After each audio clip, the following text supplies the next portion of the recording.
Great. My name is Talal Al Kaissi. I am the advisor of strategic projects at the Office of the Director General at the UAE Space Agency. Excellent, excellent. So can you tell our students at the American Community School of Abu Dhabi about the HOPE satellite mission that's coming up, and when is it and why is it exciting? Yeah, it's extremely exciting. So let me first start by saying I'm a big fan of the American Community School. I used to go to an American school, but the other one over here, and we used to always get beat by the American Community School in soccer. So I'm a big fan of you and your soccer team, and I'm hoping to have my daughter join you guys there at some point very soon. So the HOPE mission is something that I'm extremely proud of. I worked on this mission from a business perspective mostly, and from a government relations perspective mostly, for the past 6 years, ever since it was announced, in two different capacities. One, when I was at the UAE Embassy in Washington, D.C., at the trade attache's office over there, and then now in my current role at the UAE Space Agency. And what I'm very proud of is to see how the partnership evolved to bring this mission to fruition and to bring it to where it is today. It's an incredible feat, because you had Emirati students and also Emirati engineers that all contributed to the success of putting the spacecraft together with international partners, mainly universities, specifically a couple of universities in the US, including the University of Colorado in Boulder. And the mission is about, it's an orbiter, so it's a satellite. It's not going to land on Mars. It's just going to the Martian orbit to study the atmosphere and to try to understand and answer questions that have been unanswered in the past, particularly to do with the escape of hydrogen and oxygen through the atmosphere. And the reason that's important, if you're wondering, is because we would be able to answer questions about why once upon a time, ancient Mars looked a lot more like Earth and had oceans and rivers, and today is a very dry, planet with ice caps, but no liquid water anymore. And so when we understand that, it allows us to do two things. One, to understand our planet better and understand the impact that things like global warming might have on our planet, and try to mitigate those issues and try to avoid them from happening.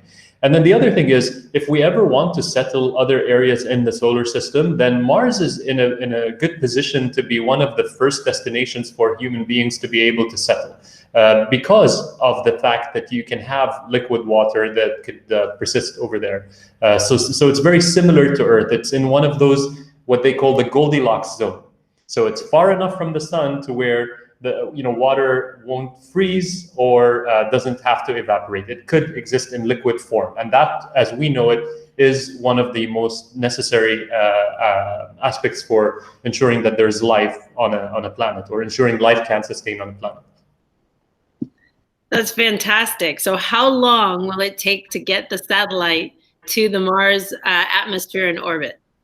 Yeah, that's another good question. So it's not as close as the moon. Obviously, Mars is about 493 kilometers away in its closest proximity. Like, the reason why you only are able to launch every 2 years, or you choose to launch every 2 years, is because Earth and Mars's closest orbit approaches are during that time frame. So we have a limited time window, and everyone's whoever has a Mars mission tries to squeeze it into that launch window so that you can take advantage of the orbit proximities.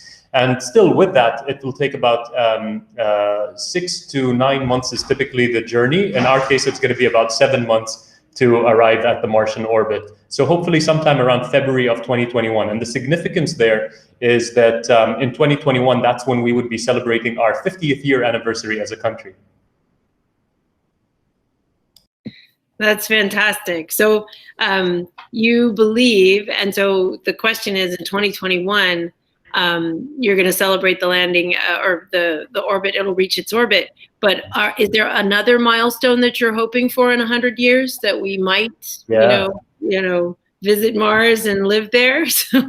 Yeah, so we have a very visionary leadership that who are extremely ambitious, and I think everyone in the government and in the country are working towards executing that vision. And one of the stated objectives of the UAE government is to have a habitable settlement on Mars by 2117. This was announced in 2017, so it's a 100-year plan. which is something that we're going to start building the foundations for with missions like this, and with every incremental step along the way, so that we can try to ensure that we're answering all the questions that need to be answered.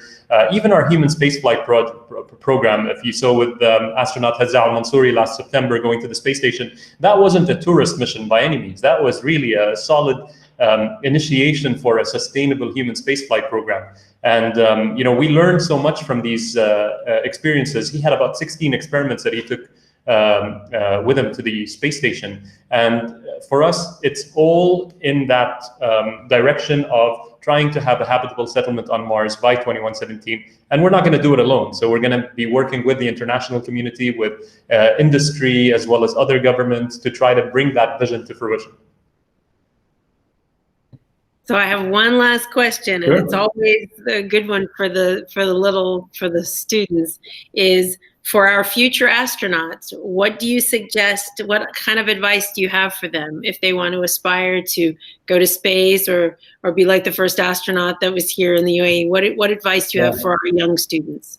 Yeah, I think about this quite a bit, because I believe there's a misconception that you have to be somewhat a scientist or an engineer to become an astronaut or a doctor, but really you can be anything and excel in it and become an astronaut. I mean, we're going to need all sorts of different disciplines. So I think my message to kids would be, don't restrict in your mind your potential to becoming an astronaut and going to space to only disciplines that have anything to do with science and mathematics. If you don't particularly excel in those, you can still work towards becoming an astronaut. And I think more so in the coming decade, we'll see a lot more individuals from different walks of life become astronauts, both on the professional and government level with astronaut programs, or even on the private sector, because you have many private companies that are looking to put people into orbit, on the space station, to the moon, and there are going to be so many different disciplines that are needed. Watch The Martian. I mean, The Martian's a great movie about a botanist